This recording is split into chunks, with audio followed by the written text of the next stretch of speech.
What if I told you that the very thing you've been taught to crave, to celebrate, and to chase, falling in love, is not a blessing but a curse? Today, we'll tear apart the illusion of romance and uncover why falling in love may be the dumbest, most self-destructive decision you can ever make. If you've ever wondered why love brings more suffering than joy, this will be your answer.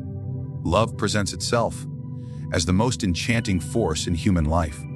It whispers to us that we are incomplete until we find another, that our existence lacks meaning without the embrace of a chosen one. From the songs sung by ancient poets to the novels that fill modern shelves, love is painted as a divine gift, a sacred mystery, or even the ultimate purpose of life itself.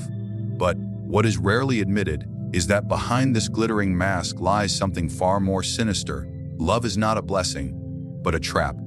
It is not the creation of reason or free will, but the cunning design of nature itself, whose only true concern is the perpetuation of the species, not the happiness of the individual.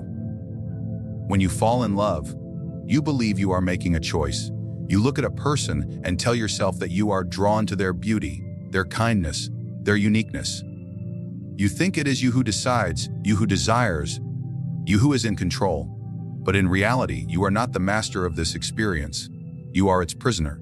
The forces that drive you toward another are not born from your rational mind, but from instincts buried deep within, instincts that predate your existence, that care nothing for your peace, and that see you only as a vessel to achieve reproduction. The very intensity of your longing, the feeling that you cannot live without this person, that you would sacrifice anything to be with them. This is not love, but nature's manipulation at its finest. Consider the way passion blinds even the wisest of men, a philosopher who can penetrate the deepest mysteries of thought, a statesman who can outwit rivals and command nations, a warrior who can stare fear in the face. None of them are immune. When love takes hold, their brilliance crumbles. They abandon reason, forsake caution, and become willing slaves to the object of their desire. They write poetry, they empty their coffers, they sacrifice their dignity, believing themselves noble in devotion. But what truly moves them is not nobility, nor reason, but the cold arithmetic of biology has calculated in silence that this union may produce the strongest offspring. And when the intoxication fades, the man awakes to realize that he has paid with his freedom, his wealth, his time, and often his peace of mind. If love were truly about joy, would it be accompanied by such misery? The yearning of the heart in separation, the jealousy that consumes in suspicion, the despair that follows rejection.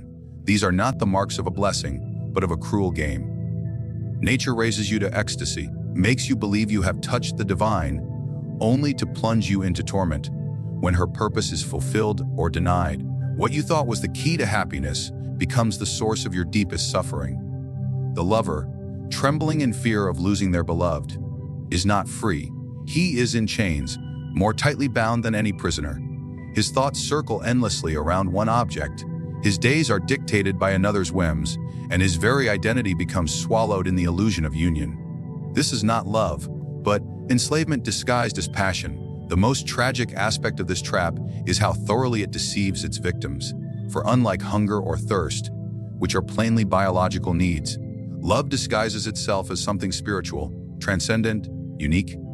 It convinces you that your beloved is unlike any other in the world, that the connection you feel is eternal, that you have found your other half. This illusion is so powerful that people will sacrifice everything for it. Their careers, their reputations, their friendships, even their lives. Yet when the veil is lifted, when time erodes the intoxication, the beloved becomes as ordinary as any stranger, and the spell is broken. What once seemed divine now appears trivial, and what once felt like destiny is revealed as chance. We call this experience falling in love, and perhaps the word, falling, is more accurate than we realize. For to fall is to lose balance, to descend, to collapse under a force greater than yourself. And indeed, love pulls you down, away from reason, away from freedom, into a state where you no longer govern yourself. The mind becomes servant to the body, and the will becomes chained to desire. You are not uplifted, lowered, not liberated, but captured. And yet you celebrate your captivity, you call it happiness, when in truth it is the surrender of everything that makes you whole and independent.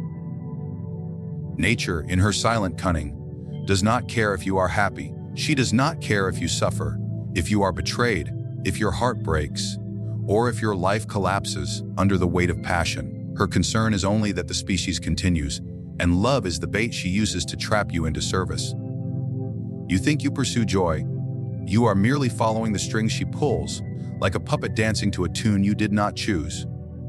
And in this dance, countless lives are ruined, countless dreams are abandoned, countless souls are broken, all for the sake of a future generation that will, in turn, be caught in the same trap.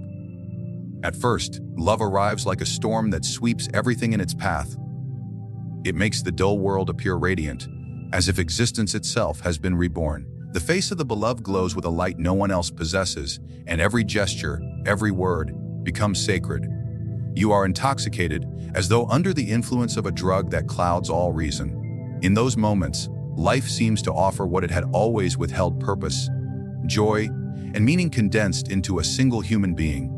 But this splendor is an illusion, a brief spark meant to deceive, for nothing burns more quickly to ashes than the fire of infatuation. The illusion is so convincing that you believe you have touched eternity. Lovers tell themselves that this feeling will last forever, that the ecstasy they experience is proof of destiny.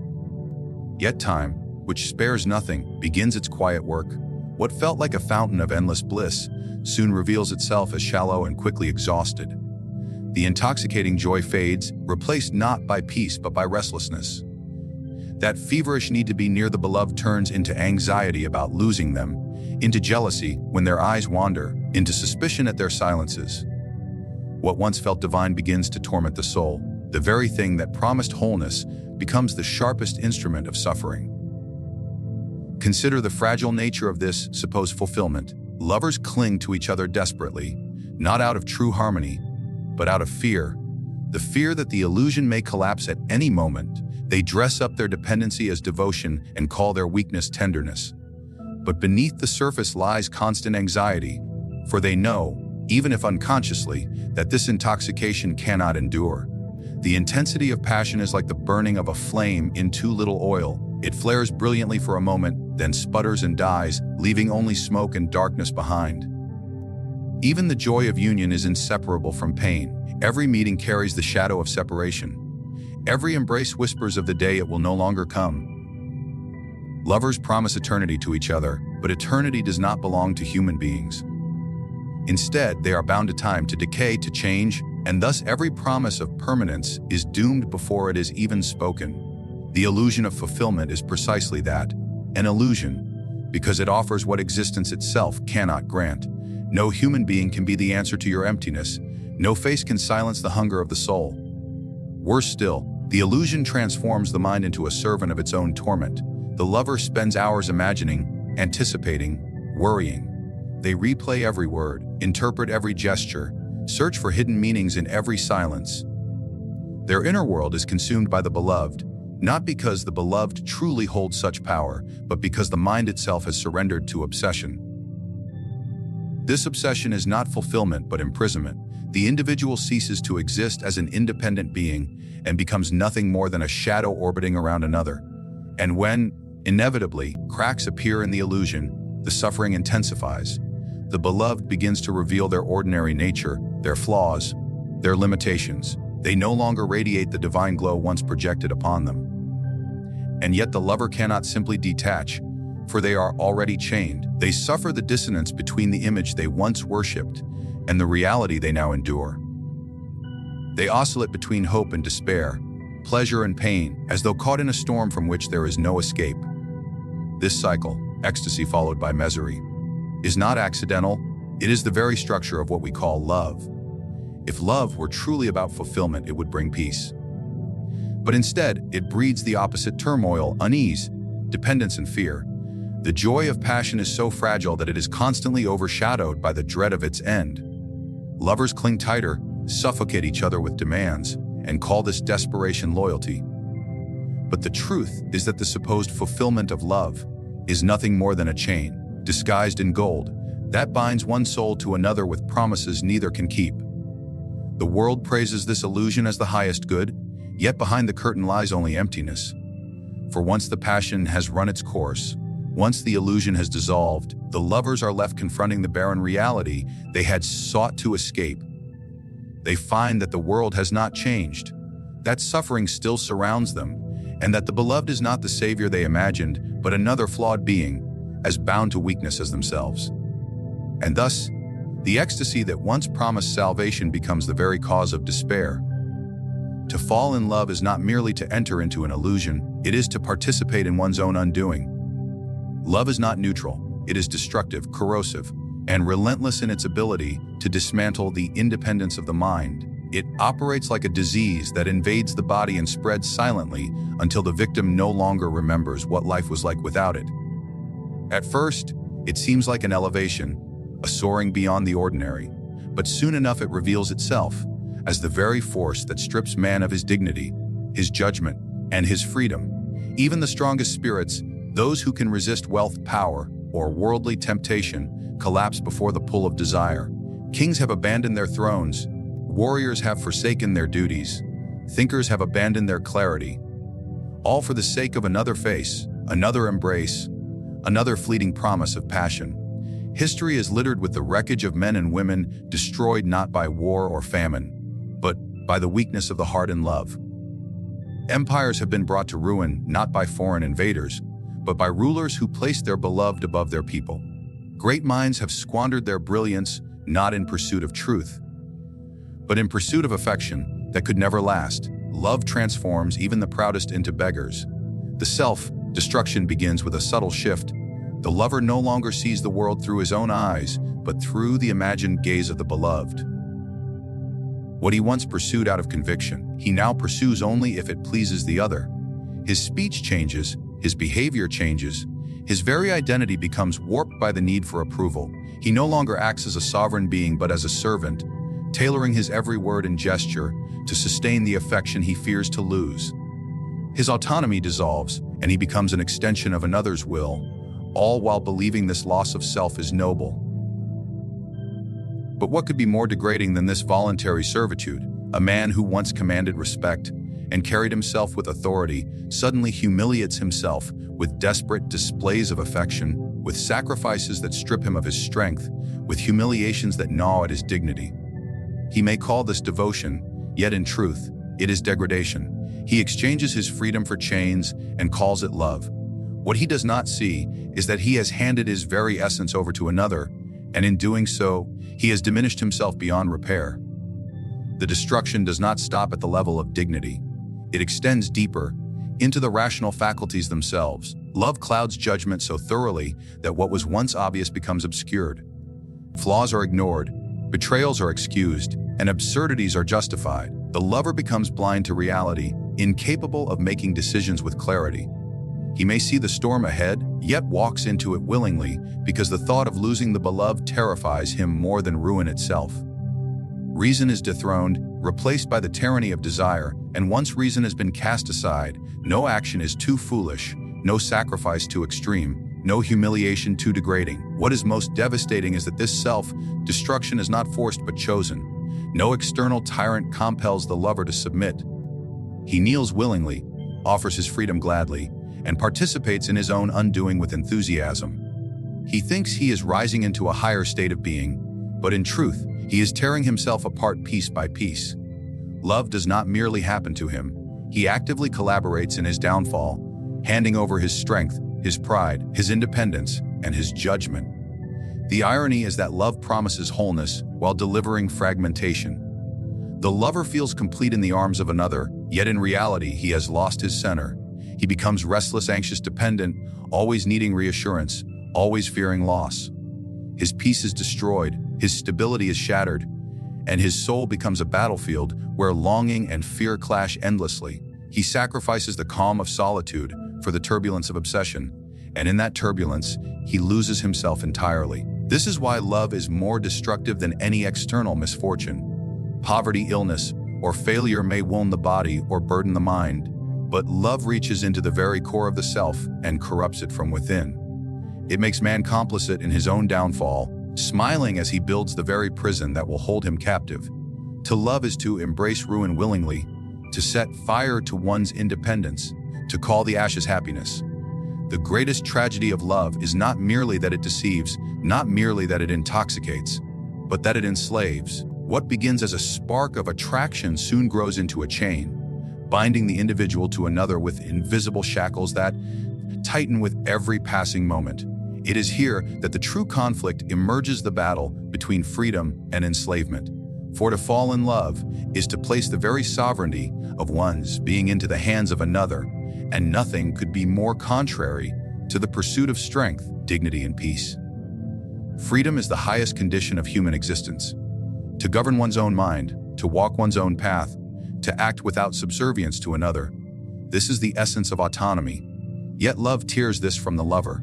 He no longer belongs to himself, but becomes dependent upon the moods, the whims, and the decisions of his beloved. His joy rises and falls not with his own actions, but with the unpredictable affections of another. What greater enslavement could there be than this? To have one's very happiness dictated by someone else's fleeting glance, their passing word, their temporary approval. The lover, convinced that he is free, is in fact nothing more than a captive. He waits anxiously for a letter, a reply, a sign of affection. He measures his worth by the attention he receives. His mind is no longer his own, for it circles endlessly around the same object. Even his actions are dictated by the need to maintain the bond.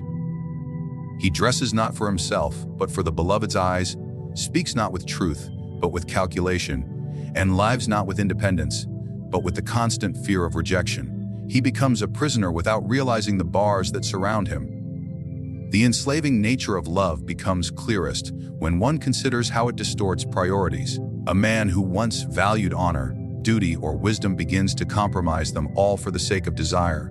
He who once sought greatness now seeks only approval. He who once pursued knowledge now pursues only affection. In the grip of passion, the highest ideals collapse, replaced by the singular aim of preserving love. Freedom requires strength, but love consumes that strength until the individual is hollowed out, reduced to a shadow of his former self. What is most deceptive is that this enslavement disguises itself as devotion. Lovers praise their sacrifices, their compromises, their willingness to give everything for one another. They call it noble, selfless, and pure. Yet behind this language lies nothing more than dependency, a weakness celebrated as virtue. What they call devotion is merely submission. What they call sacrifice is merely fear, and what they call unity is the annihilation of individuality. To surrender one's freedom is never noble, no matter how beautifully the act is dressed in the words of love. In truth, the only real freedom lies in resistance. To resist the lure of passion is to preserve one's autonomy. To see through the illusion of love is to remain master of oneself. It is not coldness, clarity. The world may call the one who resists heartless or detached, but in reality, he is the one who has escaped the prison that others willingly build for themselves. He has chosen sovereignty over servitude, peace over turmoil, and dignity over humiliation. Such freedom is not easily attained, for desire is cunning. It does not present itself as a chain, but as a gift. It whispers promises of happiness, companionship, meaning, and wholeness. It tells you that life is incomplete without another. And yet the moment you surrender, you discover that the gift was a trap, that the wholeness was an illusion, and that what you have gained is nothing compared to what you have lost. Only by refusing the bait can one remain unbroken, standing firm while others collapse under the weight of their dependency. Those who have tasted this freedom often find themselves alien to the world around them. They watch as others sacrifice their dignity for fleeting affection, as they fall into jealousy, despair, and betrayal, all in the name of love. And yet, though the free man may appear solitary, he is not weak, for solitude without chains is strength, while companionship bound in servitude is weakness. Better to walk alone with freedom than to walk together in slavery.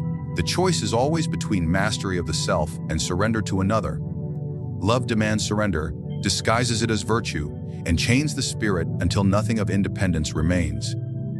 Freedom demands vigilance, clarity, and the courage to reject the illusions that ensnare so many. And though it may be ridiculed, misunderstood, or condemned by the masses who worship the cult of love, it is freedom, and freedom alone, that preserves the integrity of the soul. So we arrive at the bitter truth: what the world praises as the highest joy is, in fact, The most artful deception. Love seduces with promises of fulfillment, but delivers only servitude, disorder, and despair. It disguises itself as beauty while hiding the cold machinery of nature, whose only aim is reproduction, not your happiness. What begins with intoxication ends in chains, and what begins with hope ends in ruin. To fall in love is to abandon reason, to destroy one's dignity, to enslave the self to another's fleeting whims. It is to participate willingly in your own downfall, mistaking captivity for devotion and weakness for virtue. Humanity has clothed this misery in poetry and song, but no ornament can change its essence. And yet there is a path untouched by this deception. The one who sees love for what it is, the cunning snare of nature, can resist it. He does not kneel before desire, nor does he allow his peace to be consumed by illusions. He chooses freedom, and in that freedom, he remains whole. While others burn in the fire of passion and collapse into ashes, he walks through life unscathed, a master of himself. The world will never stop glorifying love, but you now know the truth it hides. The question that remains is not whether love is a trap. It is, but whether you will step into it willingly, or refuse its chains and preserve your freedom.